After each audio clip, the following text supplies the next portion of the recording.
Will ଆଉ aerial ଡୁରାଣ୍ଟଙ୍କ ଇତିହାସର ଶିକ୍ଷା ଏଇଟା ଜାଣିଛନ୍ତି ଖାଲି ଗୋଟିଏ ବହି ନୁହେଁ, ଏହାକୁ ଆମେ ମାନବ ସଭ୍ୟତାର ଗୋଟେ ନକ୍ସା ବୋଲି କହିପାରିବା। ଆଉ ଆଜି ଚାଲନ୍ତୁ ଏଇ ନକ୍ସାର କିଛି ଗଭୀର ରହସ୍ୟ ଖୋଜିବା। କ'ଣ ଇତିହାସ କେବଳ ସେହି ଭୁଲଗୁଡ଼ିକର ଏକ କ୍ଲାନ୍ତ ପୁନରାବୃତ୍ତି ଯାହାକୁ ଭବିଷ୍ୟତ କରିବା ପାଇଁ ବାଧ୍ୟ? ଏ କଥାଟା ଆମେ ସମସ୍ତେ କେଉଁଠି ନା କେଉଁଠି ଶୁଣିଛେ, କିନ୍ତୁ କେବେ he ଉପରେ ଗଭୀର ଭାବେ ଚିନ୍ତା କରାଯାଇଛି କି? କ'ଣ ସତରେ ଇତିହାସ ଖାଲି ସେଇ ପୁରୁଣା ଭୁଲର ଦୋହରିବା? ବସ୍ ଏହି ଗୋଟିଏ ପ୍ରଶ୍ନ ଉପରେ ଆମର ଆଜିର ପୁରା ଆଲୋଚନା ଛିଡ଼ା ହୋଇଛି। ଠିକ୍ ଅଛି, ତେବେ ଆମର ପ୍ରଥମ ଭାଗକୁ ଆସିବା, ଇତିହାସର ମହାନ ଆହ୍ୱାନ। ଏଠି ଆମେ ଦେଖିବା ଯେ ଅତୀତକୁ ପଢ଼ିବାର ଉପଯୋଗିତାକୁ ନେଇ କେତେ ଗମ୍ଭୀର ସନ୍ଦେହ ରହିଛି। ମାନେ ସତରେ କ'ଣ ଏଥିରୁ କିଛି ଲାଭ ଅଛି? ଆଉ ଜାଣିଛନ୍ତି ସବୁଠୁ ମଜା କଥା କ'ଣ? ଡୁରାଣ୍ଟମାନେ ନିଜେ ହିଁ ଏହି ସମସ୍ୟାକୁ ସ୍ୱୀକାର କରୁଛନ୍ତି। ସେମାନେ ସିଧା ସିଧା କହୁଛନ୍ତି ଅଧିକାଂଶ ଇତିହାସ ହେଉଛି ଅନୁମାନ, ଆଉ ବାକି ଯାହା ରହିଲା ସେସବୁ ପାତ୍ର ଅନ୍ତର। ତ ଯଦି ଐତିହାସିକମାନେ ନିଜେ ଏମିତି କହୁଛନ୍ତି, ତେବେ ଆମେ ସାଧାରଣ ଲୋକ କେମିତି ବା କ'ଣ ଶିଖିବା? ଏବେ ଆସିବା ଦ୍ୱିତୀୟ ଭାଗକୁ, ଯାହା ହେଉଛି ଜୈବିକ ସ୍ଥିରତା। ଏଠାରୁ ହିଁ ଇତିହାସର ପ୍ରକୃତ ଏବଂ ସବୁଠୁ ଗୁରୁତ୍ୱପୂର୍ଣ୍ଣ ଶିକ୍ଷା ଆରମ୍ଭ ହେଉଛି।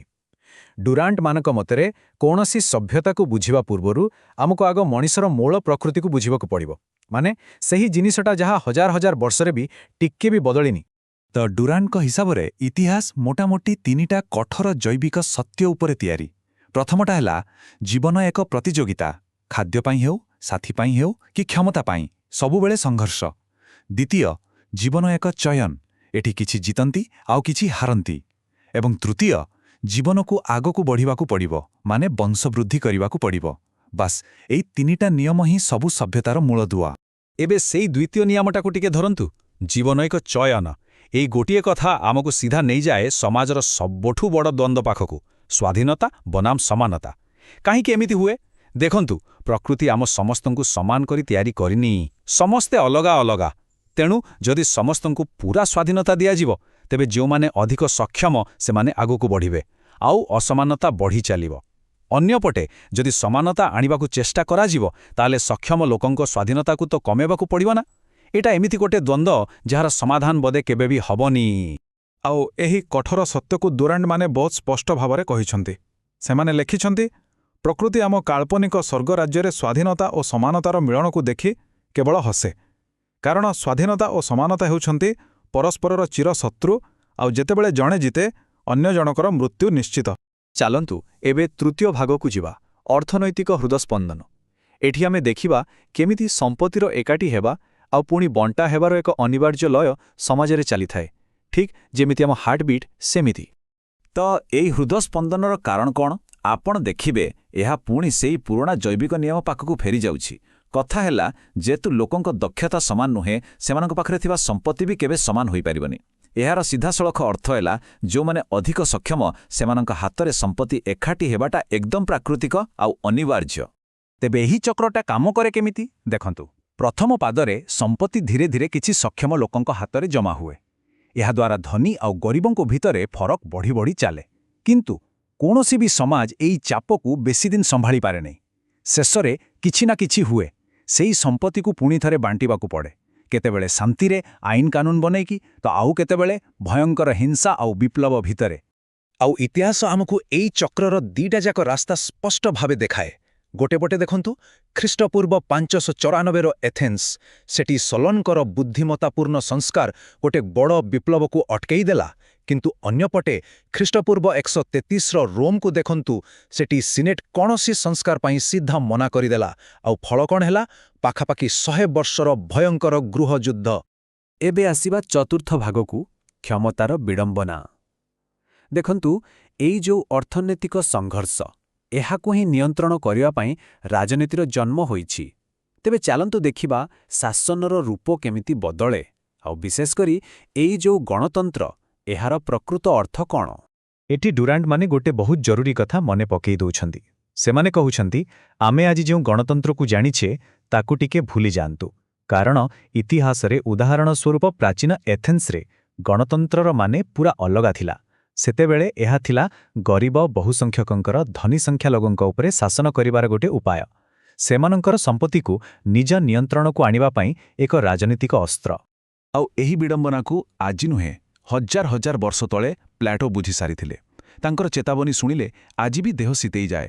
ସେ କହିଥିଲେ ଗଣତନ୍ତ୍ରରୁ ହିଁ ସ୍ୱାଭାବିକ ଭାବରେ ଏକଛତ୍ରବାଦ ଜନ୍ମ ନିଏ। ଏହାର ସିଧା ଅର୍ଥ ହେଲା ଯେତେବେଳେ ସ୍ୱାଧୀନତା ନିଜ ସୀମା ଟପିଯାଏ ସେତେବେଳେ ତାହା ନିଜର ହିଁ ମୃତ୍ୟୁର କାରଣ ପାଲଟିଯାଏ। ଠିକ୍ ଅଛି, ଏବେ ଆସିଲା ପଞ୍ଚମ ଭାଗ, ଆମର ପରିବର୍ତ୍ତନଶୀଳ ନୈତିକ ନିୟମ। ବର୍ତ୍ତମାନ ଆମେ ଡୁରାଣ୍ଟଙ୍କର ବୋଧହୁଏ ସବୁଠାରୁ ବିବାଦୀୟ ଶିକ୍ଷା ବିଷୟରେ ଆଲୋଚନା କରିବାକୁ ଯାଉଛୁ। ସେମାନଙ୍କ କହିବା କଥା, ଆମେ ଯାହାକୁ ଭଲ କି ଖରାପ ବୋଲି ଭାବୁ ସେସବୁ ସବୁଦିନ ପାଇଁ ସତ ନୁହେଁ। ଆମର ନୈତିକତା ପ୍ରକୃତରେ ଆମ ଅର୍ଥନୀତିର ହିଁ ଗୋଟେ ଉତ୍ପାଦ। ଚାଲନ୍ତୁ ଏହି ଯାତ୍ରାକୁ ଟିକେ ଦେଖିବା। କଳ୍ପନା କରନ୍ତୁ ଶିକାରୀ ଯୁଗର କଥା। ସେତେବେଳେ ଜଣେ ଶିକାରୀ ପାଇଁ ଆକ୍ରମଣାତ୍ମକ ହେବା, ହିଂସ୍ର ହେବା ଏସବୁ ଗୋଟେ ସଦ୍ଗୁଣ ଥିଲା। କିନ୍ତୁ ଯେମିତି କୃଷି ଯୁଗ ଆସିଲା ସେତେବେଳେ କଠିନ ପରିଶ୍ରମ, ସଞ୍ଚୟ କରିବା ଏସବୁ ନୂଆ ସଦ୍ଗୁଣର ଆବଶ୍ୟକତା ପଡ଼ିଲା। ଆଉ ଆଜିର ଶିଳ୍ପ ଯୁଗକୁ ଦେଖନ୍ତୁ, ଏଠି ବ୍ୟକ୍ତିବାଦ ଏକ ନୂଆ ମୂଲ୍ୟବୋଧ ଯାହା ପୁରୁଣା କୃଷି ଯୁଗର ସବୁ ନିୟମକୁ ଭାଙ୍ଗି ଦେଉଛି। ଏସବୁ ଆମକୁ ଏମିତି ଗୋଟେ ସିଦ୍ଧାନ୍ତରେ ପହଞ୍ଚାଏ ଯାହା ଶୁଣିଲେ ଆଶ୍ଚର୍ଯ୍ୟ ଲାଗିବ। ଡୁରାଣ୍ଟମାନେ ଗୋଟେ ପ୍ରଶ୍ନ ପଚାରୁଛନ୍ତି, ସମ୍ଭବତଃ ଆଜିର ପ୍ରତ୍ୟେକ ଦୁର୍ଗୁଣ ଦିନେ ନା ଦିନେ ଗୋଟେ ସଦ୍ଗୁଣ ଥିଲା। ଏହାର ମାନେ ବୁଝୁଛନ୍ତି ତ? ଆମେ ଆଜି ଯାହାକୁ ପାପ ବୋଲି କହୁଛୁ ତାହା ବୋଧହୁଏ ଆମ ପୂର୍ବଜଙ୍କ ପାଇଁ ବଞ୍ଚି ରହିବାର ଏକ ଜରୁରୀ ଉପାୟ ଥିଲା। ଆଉ ଏବେ ଆମେ ଆମ ଆଲୋଚନାର ଶେଷ ପାଦରେ ପହଞ୍ଚିଛେ। ଷଷ୍ଠ ଭାଗ, ଚୂଡ଼ାନ୍ତ ଶିକ୍ଷା। ଏତେ ସବୁ ଚକ୍ର, ଏତେ ସଂଘର୍ଷ ଆଉ ଏତେ ପରିବର୍ତ୍ତନ ଦେଖିସାରିବା ପରେ ଚାଲନ୍ତୁ ଆମର ସେହି ମୂଳ ପ୍ରଶ୍ନ ପାଖକୁ ଫେରିଯିବା। ତାହେଲେ ଶେଷରେ ଇତିହାସ ପଢ଼ିବାର ପ୍ରକୃତ ଲାଭ କ'ଣ? ହଁ, ଯଦି ସବୁକିଛି ବାରମ୍ବାର ଘୂରି ବୁଲିଥି ସେଇଠିକୁ ଆସୁଛି, ତେବେ ଏସବୁ ଜାଣିବାର ମାନେ କ'ଣ? ଡୁରାଣ୍ଟଙ୍କର ଯେଉଁ ଚୂଡ଼ାନ୍ତ ଉତ୍ତର ଅଛି ତାହା ସତରେ ଆଶ୍ଚର୍ଯ୍ୟ କରିଦେବା ଭଳି। ଆଉ ଉତ୍ତରଟି ହେଉଛି, ଆମେ ବୋଧହୁଏ ଇତିହାସକୁ ଭୁଲ ଉଦ୍ଦେଶ୍ୟରେ ବ୍ୟବହାର କରୁଛୁ। ଇତିହାସର କାମ ଭବିଷ୍ୟତ କହିବା ନୁହେଁ, ବିଲକୁଲ ନୁହେଁ। ଏହାର ପ୍ରକୃତ ମୂଲ୍ୟ ହେଉଛି ଦାର୍ଶନିକ। ଏହା ଆମକୁ ଏହା ଦେଖାଏନି ଯେ ଆଗକୁ କ'ଣ ହେବ, ବରଂ ଏହା ଆମକୁ ବୁଝାଏ ଯେ ଆମେ ନିଜେ କିଏ। ତେବେ ଏହି ଜ୍ଞାନ ଆମକୁ ଦିଏ କ'ଣ? ଦେଖନ୍ତୁ, ପ୍ରଥମତଃ ଏହା ଆମକୁ ଆଜିର ଛୋଟ ଛୋଟ ସମସ୍ୟାରୁ ଉପରକୁ ଉଠେଇ ଗୋଟେ ବଡ଼ ଚିତ୍ର ଦେଖିବାରେ ସାହାଯ୍ୟ କରେ। ଦ୍ୱିତୀୟରେ, ଏହା ଆମକୁ ମନେ ପକାଇ ଦିଏ ଯେ ଆମେ ସମସ୍ତେ ସେଇ ଗୋଟିଏ ମାନବ ପ୍ରକୃତିର ଅଂଶ। ଆଉ ସବୁଠୁ ଗୁରୁତ୍ୱପୂର୍ଣ୍ଣ କଥା ହେଲା, ଏହା ଆମକୁ ନମ୍ର ହେବାକୁ ଶିଖାଏ। କାରଣ ଆମ ଆଗରୁ ଏମିତି କେତେ କେତେ ମହାନ ସଭ୍ୟତା ଉଠେଇଛି ଆଉ ପୁଣି ମାଟିରେ ମିଶିଯାଇଛି। ଆଉ ଶେଷରେ ଏଇ ନମ୍ରତାରୁ ହିଁ ମିଳେ ଇତିହାସର ଚୂଡ଼ାନ୍ତ ଶିକ୍ଷା। ଡୁରାଣ୍ଟମାନେ ଲେଖିଛନ୍ତି, ଆମେ ଇତିହାସର ଯଦି କିଛି ଶିଖିପାରିବା ତେବେ ତାହା ହେଲା ବାସ୍ତବତାକୁ ଧୈର୍ଯ୍ୟର ସହିତ ସାମ୍ନା କରିବା ଏବଂ ପରସ୍ପରର ଭ୍ରମକୁ ସମ୍ମାନ ଦେବା। ଆଉ ସତ୍ କହିବାକୁ ଗଲେ ବୋଧହୁଏ ଏହାଠାରୁ ବଡ଼ ଜ୍ଞାନ ଆଉ କିଛି ବି ନାହିଁ।